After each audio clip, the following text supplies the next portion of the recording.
Shkollat fillore Bajram Shabani dhe Braqa Miladinov gati 2 vite punojnë së bashku në projektin për integrim dëretnik në arsim, projekt i financuar nga USAID-i, dhe në këtë rast, sot në shkollën fillore Bajram Shabani u organizua dita e hapur ku promovuan aktivitetet në kuadër të shkollave model.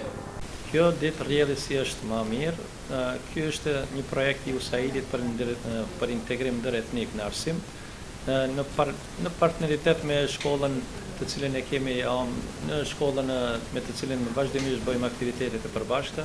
Ky projekt është gati se 3 vite vazhdon, edhe vazhdon edhe më të tjerë deri ka tetori.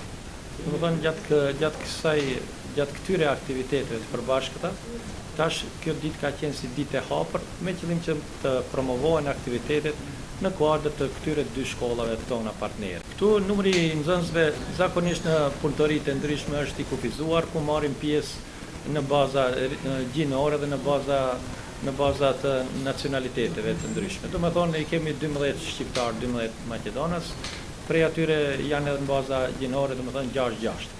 Kjo është bërë me qëllim që njëri me tjetrin të bëhet vend që opinioni i gjerë të njoftohet me atë se shkolla është një vend i ri, ku të rik jo vetëm që arsimojnë, por edhe edukohen dhe të respektojnë të gjitha dallimet, të t'i kultivojnë vlerat e ndryshme kulturore ndërmjet popujve të ndryshme. Me këtë rast u shfaqe edhe një program kulturor zbavitës, i cili ishte i përgatitur nga nxënësit e të 2 shkollave. Gjithashtu mbajtën edhe punëtori të nxënësve të këtyre shkollave në lëmi të ndryshme.